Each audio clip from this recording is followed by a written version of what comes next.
Morning, everyone. Today we're going to be doing the small yards to finish them up for the season. Actually, I shouldn't say we. I will be. Vicky is not with me today, so I'll be working all by myself today. These are all the small yards. They just have to be finished up for the season. There's going to be a little bit of a cleanup on them, not too much. The problem I'm going to have a little bit today is the amount of wind that we have. There's about 15-20 mile an hour winds, and trying to do a leaf cleanup with that amount of wind usually doesn't work very well. And then it's also 35 degrees out right now. So I am going to do as many of the small yards as I can, which I'm not sure how many I'm going to be able to get in, because some of them I'm just not going to be able to do because of the wind. But if they're sheltered a little bit, which a lot of them will be, it should not be too big of a problem. But so I am not sure what kind of or how much footage I'm going to get of me cutting today or doing them little cleanups, just because the amount of wind, and I'm not sure if the camera's going to stay upright or if it's going to blow it over. So if I do, I might be able to just keep the camera low and hopefully it won't blow over, but I will just do the best I can, and I guess I'm going to go start cutting, and we will see you at the yard. Okay. I found me a spot where I can set my camera up here at this yard here. This is the yard that's not such a nice neighborhood, so I got to keep the camera away from the road because someone will go by and grab it. So I've been here working about a half hour just to see what everybody's doing. Usually when you start up equipment, people start moving around and watching what you're doing, but it's kind of cold out today, so that might keep them inside. So I want to kind of show you what I've been doing so far. Blew everything out along this house here, just to get everything all cleared out, and then around these cedar trees and the pine tree there, the big pine tree, I blew all that out so I can pick it all up. So I am going to get started on this, and then we'll go from there.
this yard's done.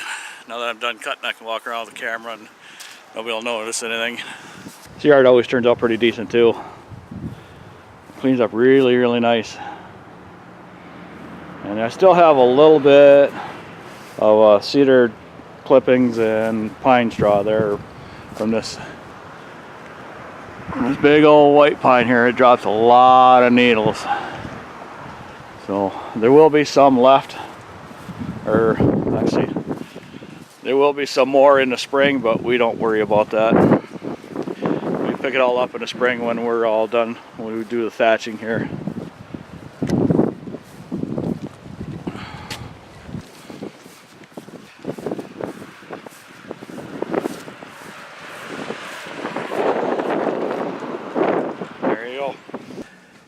This yard always turns out really nice. The biggest thing we have to worry about is the people around this neighborhood. 2 years ago, when I was out there by the main road there, and there was a van that went by me 3 times and I couldn't figure out what the heck he was doing. He kept going by me really slow. Well, the 4th time he come back through, he started yelling at me that I broke his windshield. The van was in pretty rough shape, and I think he was just trying to scam me because he was demanding a check right there so I could he could get his windshield fixed. And I told him to call my insurance company, and he went storming in there and demanding a check. So the insurance company told him that's not the way it works. You go get it done and then we reimburse you. And never heard from him ever again. So I believe he was trying to scam us. But that's what we have to watch out for in this neighborhood. And it's just, unfortunately, that's just the way it is. There's nothing we can do about it. The lady that lives here has been here for a long time before this neighborhood went bad. But the majority of the people are good, but a few of them, a handful of people are the bad ones, and they're the ones that create the problems. So I'm going to head off to the next yard, and I'm not sure where that is going to be just yet, and because the wind is just blowing pretty hard, and it's picking up even more, and it seems to be really cold out. So I'm not sure how many more yards I'm going to get done today, but I'm going to try and go as long as I can in this cold weather. I'm not ready to put my coveralls on yet, but I believe that's coming up this week. So we will see you at the next yard. Okay, 2 more yards done, and it's still cold out. It's warmed up to 41 degrees, but it's still 20-mile-an-hour winds, and it's still cold. So I am going to go do 1 more yard, I'm thinking, and then I go dump out, and then I'll decide after that whether I'm going to do any more or not. So, because it's just cold and it's kind of brutal. So we will see what happens. And because I just, a lot of these leaves are still in the trees, and the ones we're doing now, we're just finishing them up for the season, and we can always fit them in through the week here. So we'll see what happens here in the next 10 minutes here. So we will see you at the next yard. Okay, got another yard done. We're checking another one, but I can't do that one yet either. And it's because of that tree right there. All the leaves from that tree right there has to fall before we can finish this yard here. And you've seen this yard here before. It's not much of a yard, but when them leaves all fall, there's a lot of cleanup in this yard, including all them trees there. So I'm going to go empty out my trailer right now, and I'm going to go over my sheets and see if there's any other yards that I can take care of today. So I'll see you at the dump site. Okay, I'm at my second dump site here. I was going to get a video of it out here, but there's just too many people around. So I've decided, actually, I looked at a couple yards on the way over to the dump site here, and it's just not going to work out for the rest of the day here. So I am going to call it a day just because it's so windy. I'm just going to get back at it again tomorrow. I don't know if it's supposed to be windy tomorrow or not, but it's not supposed to rain for the next, I think, about 8 to 10 days, something like that. So we should be in pretty decent shape by the end of the week for the leaves coming down and being dry. So everybody have a good evening, and we will see you at the next yard.